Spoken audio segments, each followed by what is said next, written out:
rough. Yeah. Really? Okay. So I did, That's a few questions for Bruce. Do you see any similarities that the road team has played for this series? Is there a reason you think road team's been better? Well, on our end, I'll talk about us in that. We managed the puck a lot better up there.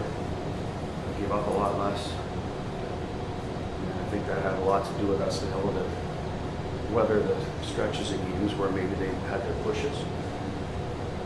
I know in game 3 we were self-inflicted in terms of our puck play yesterday. So maybe some discipline or puck management that came back at us when things were going well.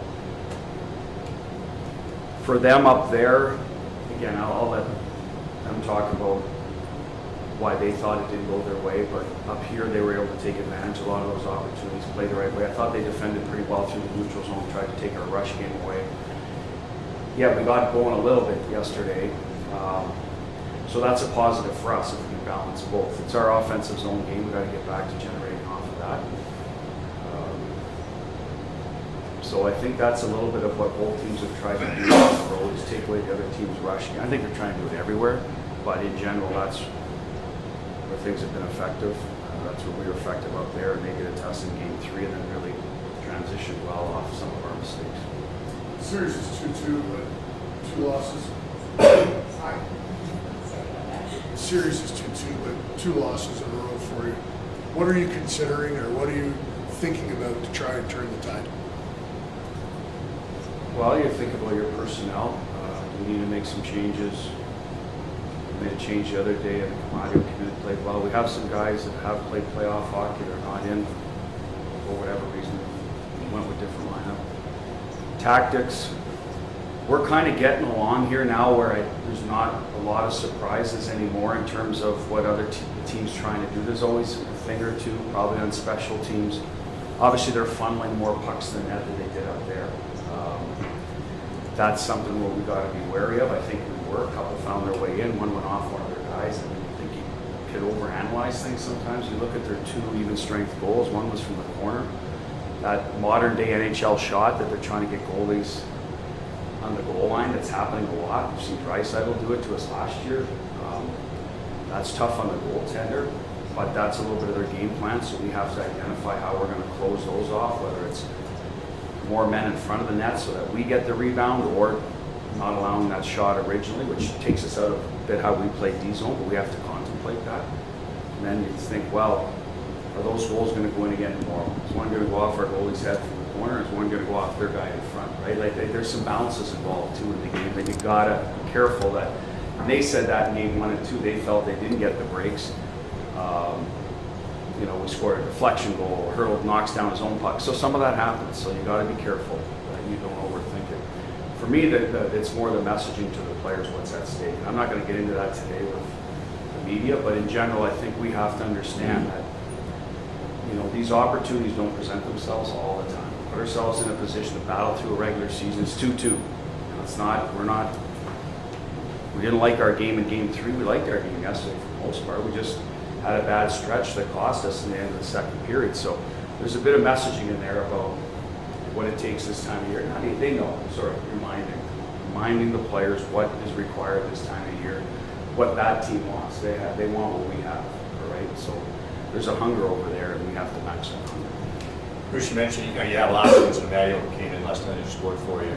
What do you weigh when you decide who is the best option, Maddie or Fia Cotter? Well, line combination, chemistry, health. How are the games going? What's required?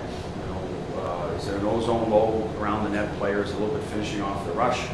Can they come in and play the penalty kill power play, like situational hockey? We've always had a lot of centermen in our lineup. I like having those. We've got the ability to move a guy from the wing into the middle. You start talking about overtime, double overtime. If you move someone in the middle, it becomes important. So those are probably the things that I'll look at. And then lastly, performance. Is the player helping us win right now? Even though he may or may not be on the score sheet, or his numbers might not look like they're supposed to, is he helping us win, and can he help us win game 5? So that's what we think. Talking about the little spurt that cost you, well, what did you like about your response last night? What did you appreciate most about your game In the third period or the first period? in the first period? Well, we came ready to play. We're on our toes, right? We didn't like our game 3. We acknowledged it. We were able to get it to overtime. But in general, it wasn't good enough to win. So I liked our start. I thought we were in attack mode. First face-off, we made a play through a seam. We just didn't quite catch the pass. You remember, Jack took a shot off the draw. They weren't, you know what I mean? We were little things like that we did quicker in the ozone that just missed the net. I don't think anybody was ready. So these are little things that we were starting fast on the face-off, on your toes, ready to play and ready to attack. The fact that we got to the net for second chances, Amo's goal, right, was a little bit of, okay, let's play off the shot mentality a little more. Jack's goal was the same way in the second period. Even though it was probably an obvious shooting situation for Marshy once he got it, we stayed in front. We didn't circle away. We stopped in the blue paint. Jack got rewarded. Amo went to the blue paint, got rewarded. So a little bit more of that. If he's going to stop the first one, he sees it, let's make sure there's a second and third one. Which sounds, a little bit pedestrian, but we didn't do it in game 3 enough. So we've got to get there. They're hiding one of their defensemen. So now you're playing 5B all night. Well, make them work in front of their net. Make them expend energy in front of their net. Make them take penalties in front of their net. So there's a little bit of that I thought we did well. At the end of the day, we didn't draw any penalties going in the net. I thought there was a few opportunities, but you got to stick with it. And well, until the end of the game. But that's what you got to do, I think, to sort of neutralize what they're doing. Where did you think, Bruce, I'll go to the third period, where do you think you maybe could have been better to try to change the outcome? Well, I thought our third was okay. I mean, we were trying to, they're contracting inside and they're blocking a lot of shots. They're fronting a lot of pucks. So low to high is available. You just got to find a way to squeak one through there, find a tip. I think we could have done a better job maybe off net, finding a stick off net. We could have played behind the goal line when there wasn't a shooting lane there and see if you get it to the slot that way.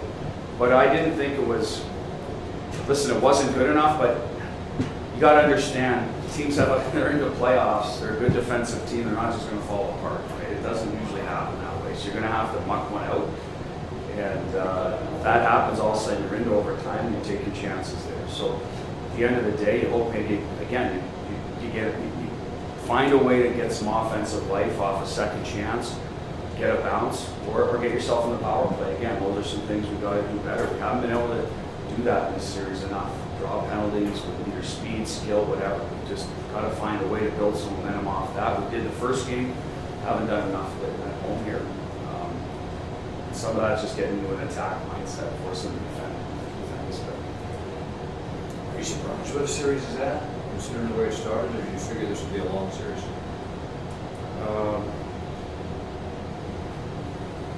I don't know what you're getting at, Dave. What's your question? Well, I'm saying, you're up 2-0, 2-0, now it's even, but it's two really good teams. There's not so much to separate you guys. Listen, we go into every game expecting to win. I'm going to tell you, I'm not going to sit here and say, well, it's going to go 7. I'm not that guy. So when into game 1, we probably were prepared to win. Whether we were not, I don't know. We're going into game 2. When into game 3, we were prepared to win. We weren't prepared. We saw that. So yesterday we went into it. So the games have been fairly even. I'll say that. It could have went either way. I thought they were dominant in the first 30 minutes of game 3. I thought we were the better team for 20-some minutes of game 4. So it's probably where it should be. But we want it in our favor. Thanks, Bruce.